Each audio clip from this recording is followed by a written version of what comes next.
चलिए चलो बेटा, क्या हम लाइव हैं? कमेंट करके बताओगे सारे, क्या हम लाइव हैं? अजी क्या आप सभी के साथ हम लाइव हो चुके हैं यहाँ पर? बताएंगे ज़रा मुझे। चलो आ जाओ, जुड़ जाओगे सारे, एक बार सेशन को शेयर कर दो सारे और जुड़ जाओगे। क्या कह रहा है सर? आओ सर सवालों को देखते हैं। चलो वेरी गुड, एक बार सेशन को लाइक करते हुए चलेंगे और क्लास को स्टार्ट करते हैं। तो बच्चों चलिए, आपका स्वागत करता हूं मैं अपने क्लास में। आप सभी का हार्दिक अभिनंदन इस्तकबाल करते हुए मैं आपका बिहार अड्डा 24/7 पे स्वागत करता हूं। और जल्दी जल्दी सारे बच्चे जुड़ जाओ, एक बार सारे बच्चे एक बार जल्दी जल्दी जुड़ जाओ। और देखो सर क्या कह रहा है सर, आपका पहला क्वेश्चन कि अनुवांशिकी का संबंध है। देखो सर क्या कह रहा है आपसे, पहला क्वेश्चन सर समझोगे सर? आपका पहला जो क्वेश्चन है वो क्या कह रहा है, आओ सर समझने की बात करेंगे।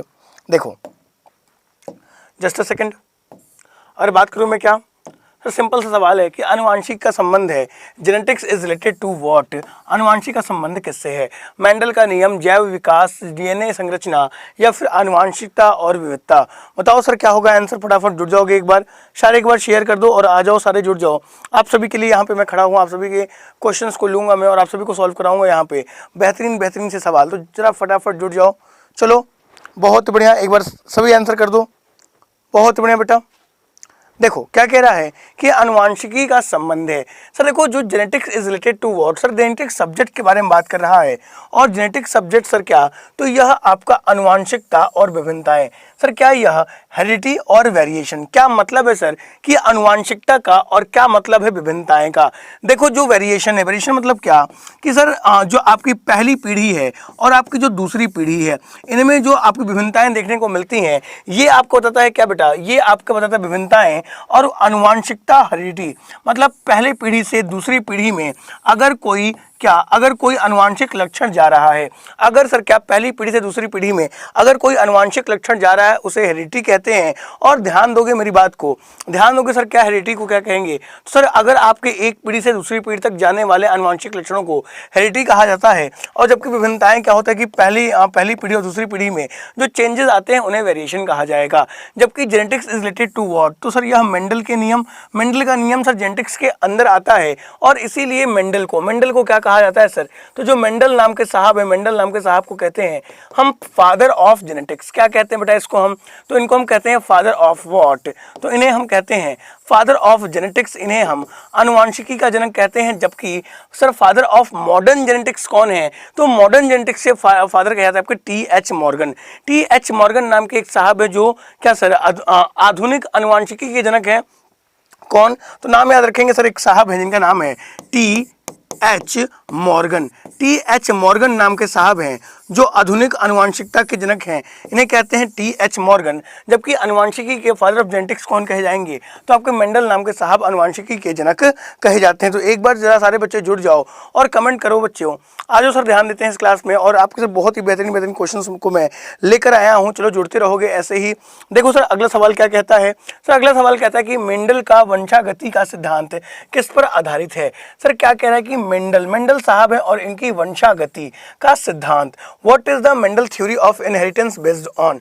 क्या vegetative reproduction, asexual reproduction, sexual reproduction, या उपरोक्त सभी? क्या होगा आंसर? चलो फटाफट अपने आंसर को कमेंट कर दो, बताओ क्या होगा सर इसका आंसर?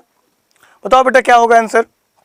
बहुत ही बढ़िया, वेरी गुड। ऐसे जुड़ते रहो सर और इस सेशन को शेयर कर दो, जितने लोगों को तक शेयर कर सकते हो। तो बताओ सर क्या पूछेगा? Diksha Singh, good evening sir. Good evening बेटा, कैसी हो आप दीक्षा? चलो आ जाओ इस क्वेश्चन का आंसर करो कि क्या कह रहा है सर सवाल आपसे कह रहा है कि मेंडल का वंशागति, what is the Mendel's theory of inheritance? Inheritance क्या मतलब? एक पीढ़ी से दूसरी पीढ़ी तक ट्रांसफर करने वाली चीजें इनहेरिटेंस है। और मेंडल का जो वंशागति का सिद्धांत है वो किस पर कार्य करता है? क्या है सर वो आपका हेरिडिटी मटेरियल और क्या है इनहेरिटेंस? इस बारे में आपका ये डील कर रहा है। तो समझो मेरे बच्चों, जो सेक्सुअल रिप्रोडक्शन होता है, क्या कहते हैं सर जिसे? लैंगिक जनन, सेक्सुअल रिप्रोडक्शन। मेंडल का वंशागति, मेंडल ने क्या लिया? तो मेंडल ने पी प्लांट लिया था। कौन सा प्लांट? तो पी का प्लांट लिया था, जिसका साइंटिफिक नेम है पाइसम सैटिवम। क्या नाम है बेटा इसका? तो इसका नाम है पाइसम सैटिवम। पाइसम सैटिवम नाम का पी प्लांट है जिसका आपको क्या, जिस पर इन्होंने टेस्ट किया था। और इनके 7 लक्षणों को, कितने लक्षणों को? 7 लक्षणों को टेस्ट करके इन्होंने 4 क्रोमोसोम, कितने क्रोमोसोम? तो 4 क्रोमोसोम को बनाया था। और जबकि 7 लक्षणों पे इन्होंने टेस्ट किया था और यहाँ पर इन्होंने सेक्सुअल रिप्रोडक्शन के बारे में बताया था, जिसमें इन्होंने जीनोटाइप रेशियो जिसमें इन्होंने किसके बारे में बताया, तो इन्होंने जीनोटाइप रेशियो और क्या, और आपका फिनोटाइप रेशियो, जीनोटाइप रेशियो और फिनोटाइप रेशियो के बारे में बताया। फिनोटाइप क्या निकल के आया, 3:1 निकल के आया था, जबकि जीनोटाइप आपको निकल के आया था 1:2:1 पे यह निकल के आया था। तो मेंडल का जो वंशावृद्धि का सिद्धांत है वो किस पर कार्य करेगा, तो वो सेक्सुअल रिप्रोडक्शन पर कार्य करता है। बोलो बच्चों, नीतू शर्मा सी, दीक्षा सिंह थर्ड, बिल्कुल सही बात है, बिल्कुल सही जवाब दे रहे हो, very good very good very good. आ जाओ अगला सवाल देखते हैं क्या कहता है, नेक्स्ट क्वेश्चन पे ध्यान देंगे। आ जाओ बेटा।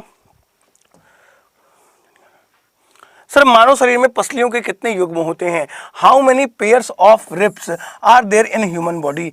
मानव शरीर में पसलियों के कितने युग्म होते हैं, कितने युग्म, कितने जोड़े पसलियों के पाए जाएंगे मानव के शरीर के अंदर, बताओ सर। बहुत ही बढ़िया, वेरी गुड।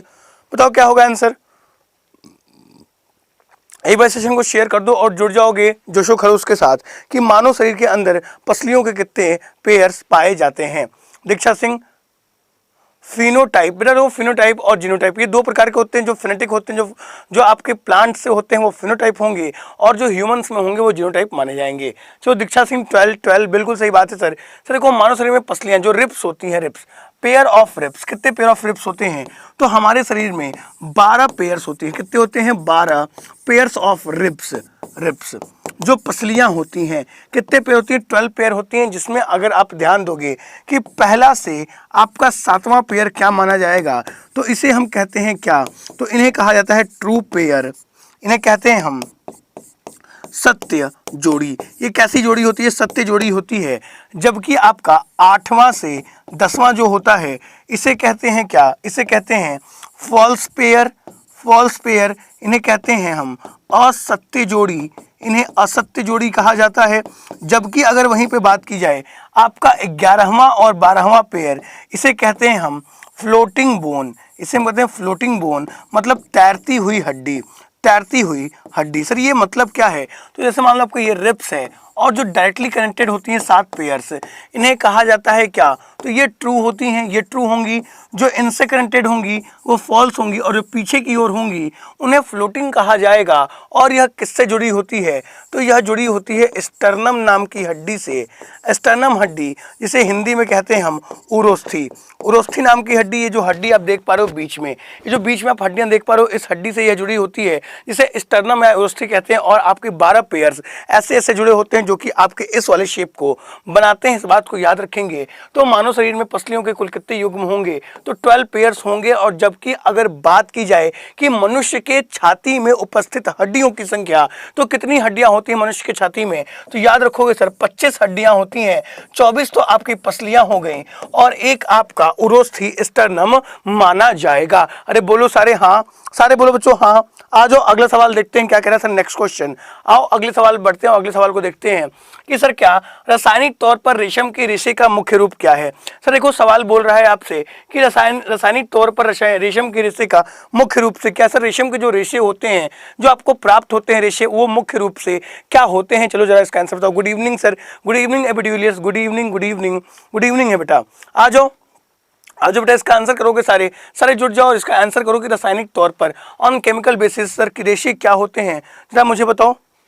चलो बताओ सर क्या होते हैं रेशे। बहुत ही बढ़िया, वेरी गुड।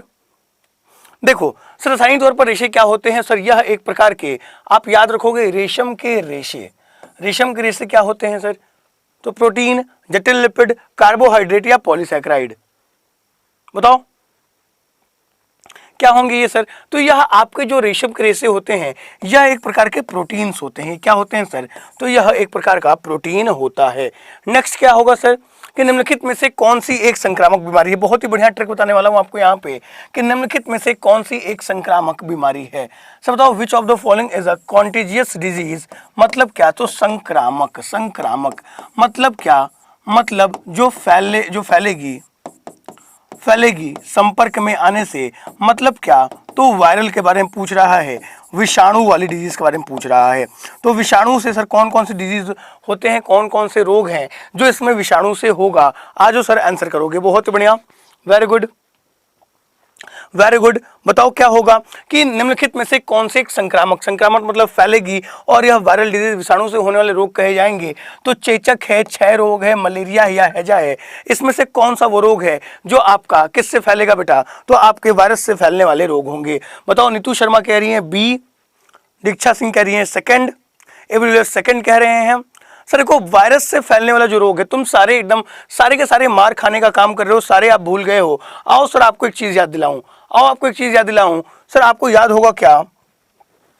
सर याद रखोगे कि वायरस से होने वाले रोग, सर वायरस से जो होने वाले रोग हैं इनकी ट्रिक क्या है? होने वाले रोग, होने वाले रोग और इनकी ट्रिक मैंने आपको बता रखी है। आप ये ट्रिक भूल चुके हो। सर ट्रिक क्या थी? आपको याद होगा, एक लड़की है जिसका नाम है शिप्रा, एक लड़की है जिसका नाम है शिप्रा, जो किसी कंपनी में CMD की पोस्ट पर है, जिसे क्या कहा जाता था? तो माई CMD शिप्रा, माई CMD शिप्रा। ये सर क्या है? ये आपके ट्रिक है। और M का मतलब क्या होता है सर? तो M का मतलब होता है मम्स, मम्स जिसे हम कहते हैं इंग्लिश में, जिसे हम और क्या एक और रोग होता है मीजल्स। सर वाई से क्या होगा? वाई से आपका होगा पीत ज्वर, पीत ज्वर जिसे आप कहते हो येलो फीवर, येलो फीवर कहोगे आप। सर सी से क्या होगा? सी से आपका हो जाएगा चिकन पॉक्स, चिकन पॉक्स हो जाएगा। एम से क्या होगा? मेनिंजाइटिस, मेनिंजाइटिस जिसे आप कहते हो क्या? जिसे आप कहते हो मस्तिष्क का बुखार, मस्तिष्क का बुखार कहोगे इसे आप, मस्तिष्क का बुखार कहोगे। अगला क्या? डी से क्या होगा बेटा? डी से होगा डेंगू, डेंगू। एस से small pox, small pox. H से हर्पीज, हर्पीज।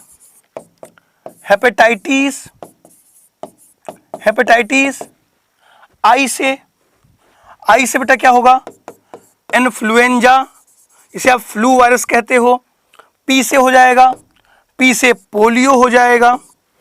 आर से रैबीज हो जाएगा।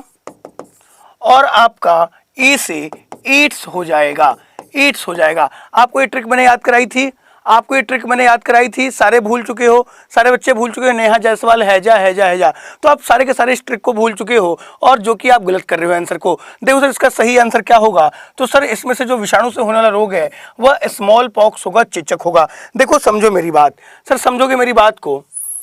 समझो मेरी बात को, आज समझाता हूँ कुछ। देखो आ जाओ सर। देखो जो आपका चेचक है, चेचक क्या है सर? तो यह संक्रामक बीमारी है, संक्रामक जो कि किससे होती है? जो कि आपकी वायरस से होगी। जबकि क्षय रोग टीबी किससे होगा? यह आपका जीवाणु से होगा, बैक्टीरिया से होगा। आपका हैजा किससे होगा? जीवाणु से होगा। और वहीं पर मलेरिया की बात की जाए, मलेरिया किससे होता है बेटा? तो मलेरिया परजीवी से होने वाला रोग है। इनके बारे में मैंने आपको बता रखा है पहले ही। याद आई अब बात? अब मेरी बात आपको याद आ गई? याद आ गई मेरी बात की सर कैसे आपने बताया था? तो याद आई ये बात? आप सबको समझ में आया? बोलो हाँ, बोलो हाँ सारे। बहुत बढ़िया, ठीक है। आ जाओ अगला देखते हैं। थैंक यू नेहा बेटा। देखो सर अगला सवाल कि पशुओं में होने वाले मुंह और पैर की बीमारी किस वजह से होती है? सर वो कौन सा बीमारी, वह कौन क्या है सर जिससे आपके मुख और पैर की बीमारी होती है? आपके जानवरों में मुंह और पैर, माउथ एंड फुट डिजीज पैरों में सर क्या जानवरों में किससे होती है? तो याद रखोगे सर, याद रखोगे मेरी बात कि मुख और पैर की बीमारी। एक बार सेशन लाइक कर दो, 10 बच्चे लाइव में, लाइक सिर्फ 6 है, तो एक बार लाइक कर दो बेटा कि सर किसके द्वारा होती है? तो सर यह वायरस विषाणु द्वारा होती है। सर क्या आपका जो सर क्या विषाणु होता है, विषाणु द्वारा पशुओं में मुंह और पैर की बीमारी होती है। देखो सर आप जितनी मैं आपके लिए मेहनत कर रहा हूं, आप भी अपने लिए उतनी मेहनत करो, क्योंकि सर वो दिन दूर नहीं जिस दिन आप अपने आप को अपने माँ पापा के सामने साबित कर दोगे, अपने माँ पापा के आगे आप अपने आप को साबित करोगे, जिससे आपके माँ पापा बहुत खुश होंगे। आप अपने माँ पापा के सामने आके खड़े होकर बोलते हो कि पापा मेरे सिलेक्शन हो गया, मम्मी मेरा सिलेक्शन हो गया, सोचो उनका चेहरा कैसा होगा। तो उस चेहरे के लिए हम पढ़ाई कर रहे हैं, हम मेहनत कर रहे हैं, आप और मैं एक साथ जुड़े हुए हैं। तो आंसर हो जाएगा वायरस। आओ अगला सवाल क्या कहता है कि भ्रूण पाया जाता है। सर किसका भ्रूण? तो प्लांट के बारे में पूछ रहा है सर। प्लांट, प्लांट का भ्रूण, the embryo is found in the seed, in the flower, in leaves, in bud, पुष्प में, बीज में, पत्तों में या कलियों में। बहुत ही बढ़िया बेटा, very good, very good, very good, very good, है ना? बहुत ही शानदार। बताओ, चलो आ जाओ सर। आ जाओ, क्या बात है। देखो सर क्या बोल रहा है आपसे, आपसे बोल रहा है कि भ्रूण पाया जाता है, the embryo is found in flowers, in leave, in the seed और इन द बड। सर आपको मालूम होना चाहिए सर किसमें पाया जाएगा, तो यह सीड में, बीज में पाया जाता है।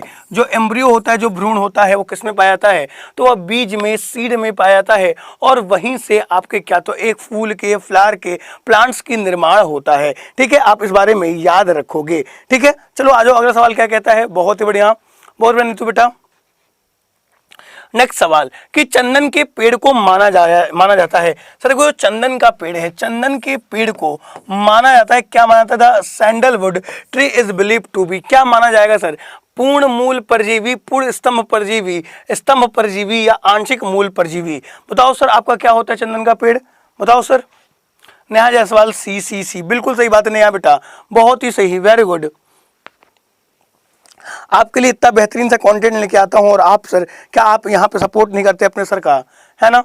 और आपको सर क्या बिहार का महापैक है, आप उस महापैक को भी ले सकते हो। बस आप अपना कोड Y386 लगाओगे और आपको 78% का डिस्काउंट मिल जाएगा, 78% का। सर चंदन के पेड़ को क्या कहते हैं सर, तो चंदन का जो पेड़ होता है यह पार्शियल रूट पैरासाइट होता है या आंशिक मूल परजीवी। सर क्या, तो जिनके मूल, जिनकी जड़ें क्या परजीवी हो, क्या ऐसी परजीवी आंशिक परजीवी हो, उन्हें ही क्या कहा जाता है सर, तो वही आपका एक प्रकार होता है किसका, सैंडलवुड का, चंदन के पौधे का। आ जाओ अगला सवाल, नेक्स्ट क्वेश्चन। देखो सर अच्छा सवाल है ये लेवल का सवाल है, थोड़ा ये टफ सवाल है, इसको देखो। Sir cell membrane is selectively permeable because, कोशिका झिल्ली चयनात्मक पारगम्य है, क्योंकि जो कोशिका झिल्ली होती है, जो सेल मेम्ब्रेन होता है, ये क्या, ये सेलेक्टिवली परमिएबल होता है, ऐसा क्यों कहा जाता है, बताओ इस बारे में, है ना, बताओ सर इस बारे में। चलो बहुत ही बढ़िया बेटा, वेरी गुड, वेरी गुड बच्चों, कि जो आपकी क्या, जो आपकी कोशिका झिल्ली चयनात्मक पारगम्य है। देखो सर यहाँ पे बात बोल रहा है आपसे क्या, आपसे बोला चयन, चयन और पारगम्य, पारगम्य मतलब क्या, परमिएबल, एक साइड से दूसरी साइड।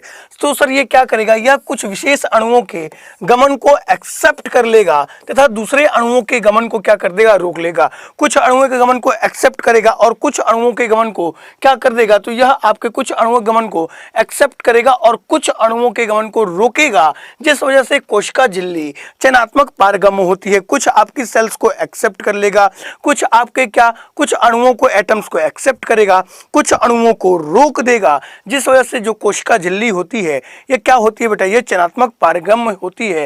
इस बारे में आप सारे याद रखना, ठीक है, आप सारे इस बारे में याद रखोगे हमेशा हमेशा। ठीक है, चलो आ जाओ नेक्स्ट।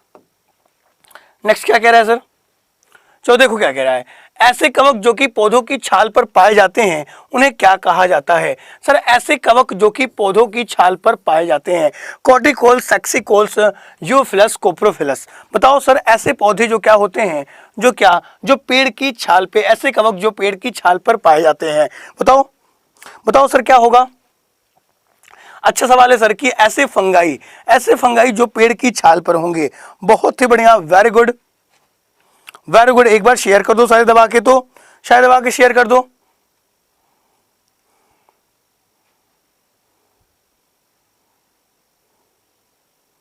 बताओ सर क्या होगा आंसर।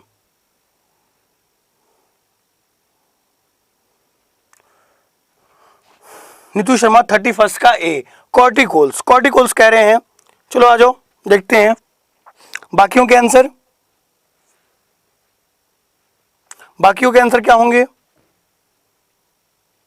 चलो आ जाओ, बहुत ही बढ़िया, कॉर्टिकोल्स, बहुत बढ़िया बेटा, सही आंसर कर रहे हो। सर देखो क्या, आपका जो कॉर्टिकोल्स होगा, जो कॉर्टिकोल्स होते हैं या ऐसे फंगाई होते हैं, ऐसे कवक होते हैं, कवक, कवक क्या, देखो सर ऐसे कवक जो किसका, जो लाइकेन का काम करते हैं, लाइकेन का, या लाइकेन का काम करते हैं और लाइकेन का काम करेंगे तो इन्हें कहा जाता है क्या, कॉर्टिकोल्स, कॉर्टिकोल्स।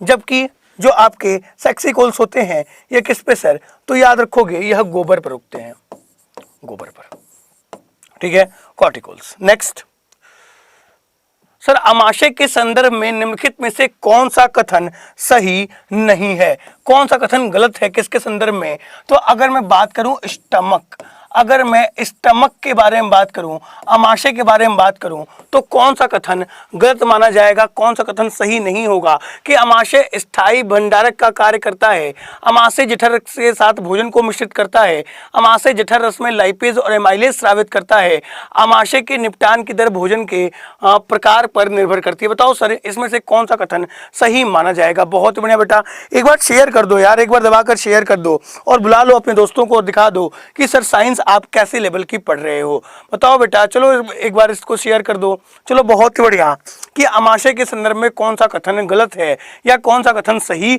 नहीं है। बताओ, बहुत ही बढ़िया, वेरी गुड। रेनिन और पेप्सिन जठर रस से निकलते हैं। तो आपका आंसर मैं मान लूं कि आप थर्ड आंसर कर रहे हो। आप थर्ड ऑप्शन को कह रहे हो। समझो बेटा, समझो, अगर मैं स्टमक के बारे में बात करूं, अगर मैं अमाशय के बारे में बात करूं, तो अमाशय का शेप कैसा होता है पहले ये जान लो।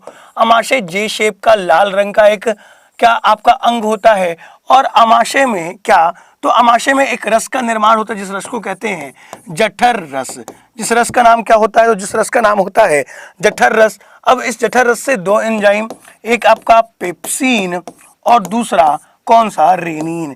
पेप्सिन और रेनिन नाम के दो एंजाइम कहाँ से निकलेंगे, जठर रस से निकलेंगे। और पेप्सिन क्या करता है, तो यह प्रोटीन को पेप्टोन में, प्रोटीन को किस में बेटा, प्रोटीन को पेप्टोन में तोड़ेगा। और आपका रेनिन दूध को दही जैसी रचना में चेंज कर देगा। तो दूध को दही जैसी रचना में आपका रेनिन और पेप्सिन, यह अमाशय से निकलने वाला रस है। और अमाशय से एक अम्ल भी निकलता है जिस अम्ल का नाम है HCl, हाइड्रोक्लोरिक एसिड, आपके स्टमक से निकलता है। तो सही आंसर क्या होगा, मतलब गलत कौन सा है कि अमाशय जठर रस में लाइपेज और एमाइलेज को स्रावित करता है। लाइपेज और एमाइलेज को स्रावित कौन करेगा, तो अग्नाशय करेगा, ना कि अमाशय करेगा। अग्नाशय इस कार्य को करेगा, ना कि अमाशय करेगा। मेरी इस बात को याद रखना सारे के सारे बच्चों, ठीक है, मेरी इस बात को सारे याद रखना। आ जाओ अगला सवाल देखते हैं। नेक्स्ट क्वेश्चन क्या कहता है कि प्रकाश संश्लेषण होता है किस में होगा सर, फोटोसिंथेसिस। बताओ सर फोटोसिंथेसिस किस में होगा, प्रकाश संश्लेषण किस में होगा। बहुत ही बढ़िया, वेरी गुड, वेरी गुड बेटा। बताओ प्रकाश संश्लेषण किस में होगा।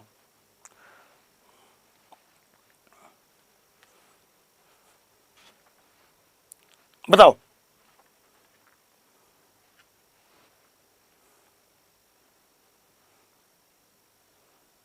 कमेंट ना करते यार आप लोग।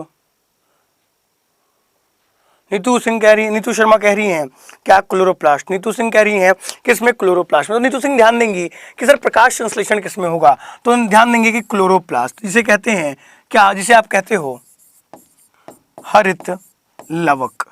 हरित लवक में आपका पाया जाता है क्या, तो यहाँ पे पाएगा पर्णहरित। क्या, तो पर्णहरित, जिसे कहते हैं क्लोरोफिल। क्लोरोफिल कहा जाएगा। और ये जो पर्णहरित है, क्लोरोफिल है, यहीं पर आपके किसकी प्रोसेस होगी, फोटोसिंथेसिस की प्रोसेस होगी। और किसके हेल्प से होगी, तो यह सन के हेल्प से होगी, सूर्य के प्रकाश के उपस्थिति में आपका होगा। आई मेरी बात समझ में, मेरी बात समझ में आई आपको। चलिए आ जाओ अगला सवाल, चलो आ जाओ। नेक्स्ट सवाल क्या कह रहा है बेटा, देखो कि लैंगिक जनन किस कारण आनुवांशिक परिवर्तन लाता है। सर देखो, सेक्सुअल रिप्रोडक्शन के बारे में बात कर रहा है, लैंगिक जनन के बारे में बात कर रहा है। Bring about the genetic changes, मतलब क्या है, जेनेटिक चेंजेस, जीन के अंदर चेंज लाएगा। किस हिसाब से, बताओ बच्चों, कैसे जीन के अंदर चेंज लाते हैं लैंगिक जनन। बहुत ही बढ़िया बेटा, वेरी गुड। बताओ कि लैंगिक जनन किस हिसाब से आनुवांशिक परिवर्तन लाता है, कि मतलब लैंगिक जनन में, सेक्सुअल रिप्रोडक्शन में ऐसा क्या होता है जिस वजह से आनुवांशिक परिवर्तन, मतलब क्या आपको चेंजेस देखने को मिलते हैं एक जनरेशन से दूसरी जनरेशन के अंदर। बताओ नीतू सिंह। चलो बहुत बढ़िया, 34 ऑल, बहुत बढ़िया बेटा। चलो देखो 34 का क्या होगा, ऑल ऑफ द एबव, जितने भी होंगे सारे। सर चेंज ऑफ क्रोमोसोम, गुणसूत्रों में बदलाव होगा तब भी होगा, अल्ट्रेशन ऑफ जीन्स होगा तब भी ये हो जाएगा, और कॉम्बिनेशन ऑफ जीन्स होगा तब भी ये हो जाएगा। मतलब आंसर आपका निकल के आएगा all of the above. Combination of genes, genes जुड़ेंगे तब भी आपका हेरिडिटी मटेरियल चेंज हो जाएगा। अगर वहीं पर बात की जाए कि अगर आपका क्या जीन्स कंबाइंड हो जाएंगे तब भी वहां पर मटेरियल चेंज होगा, और क्रोमोसोम बदल जाएंगे तब भी आपको यह देखने को मिल जाएगा। इस बारे में आप सारे याद रखना। आज जो अगला सवाल क्या कह रहा है, अगला सवाल कि खुजली की बीमारी का कारण क्या है। द कॉज ऑफ स्कैबिस डिजीज, जो खुजली है वह किस वजह से होती है, बताओ खुजली किस वजह से होती है। शबाना नहीं आई आज भाई, आपको इतना बेहतरीन कंटेंट दिया था है जो आपके एग्जाम में डायरेक्टली यहाँ सवाल पूछेगा। अभी बच्चों ने क्या, आपने छत्तीसगढ़ पीसीएस का एग्जाम देखा होगा, सीजीपीएससी का आपने एग्जाम देखा होगा, सीजीपीएससी का, और वहाँ पे सारे क्वेश्चन क्लास से थे यार, सारे क्वेश्चन क्लास से। तो आपके लिए वर्ल्ड क्लास कंटेंट लेके आते हैं, तो प्लीज़ आप उस पर फोकस किया करो और पढ़ने की कोशिश किया करो। चलो आ जाओ, देखो सर क्या कह रहा है कि खुजली की बीमारी किस कारण होती है।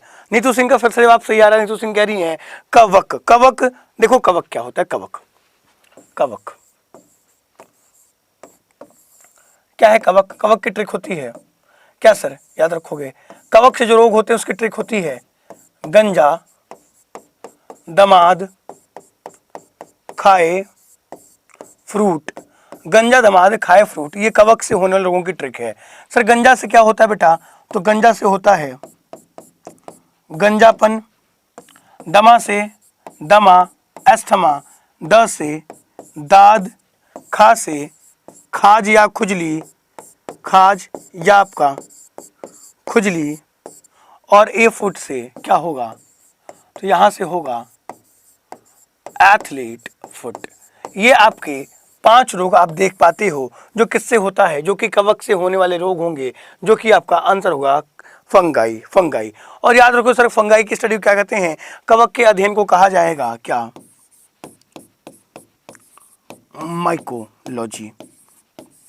Study of what, study of fungi is called mycology. ठीक है, बहुत ही बढ़िया, वेरी गुड, वेरी गुड बच्चों, बहुत ही बढ़िया। नेक्स्ट,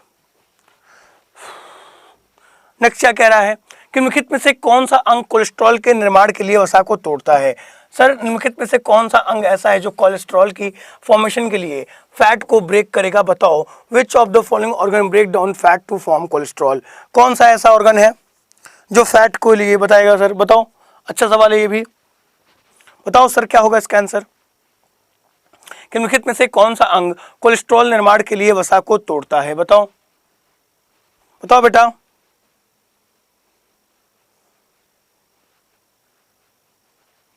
बताओ,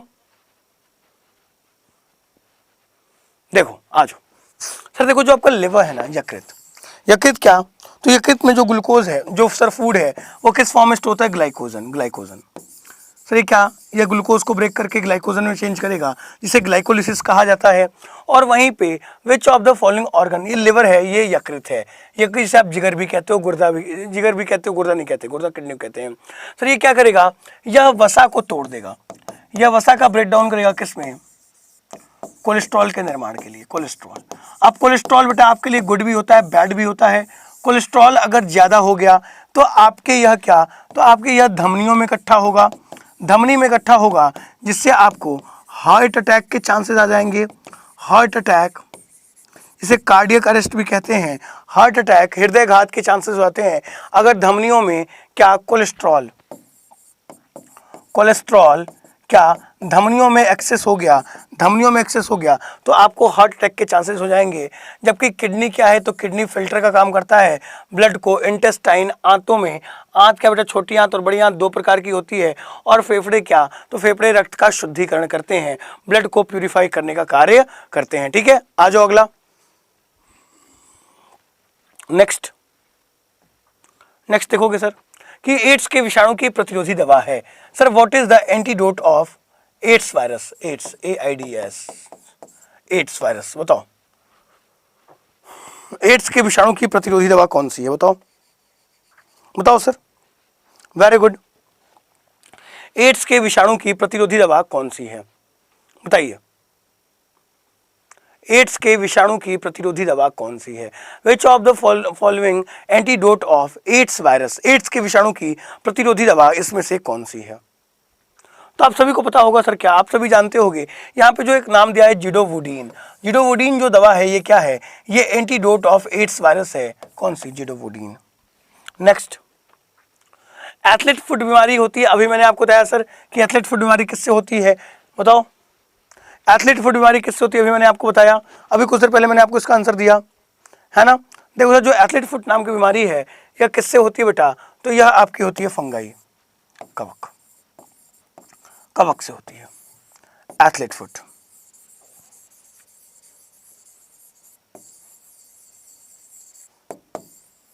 कवक से, ठीक है।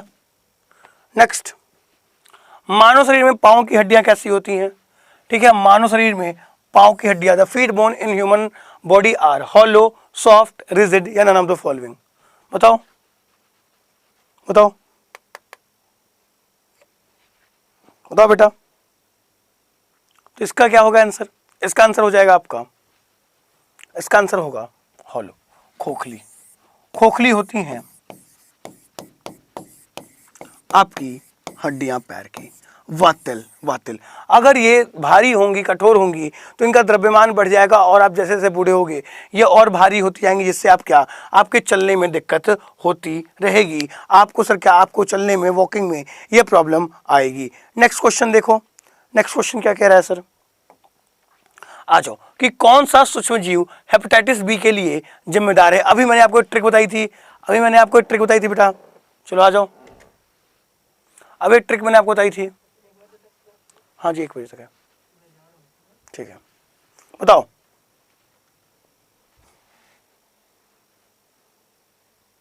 बताओ बेटा,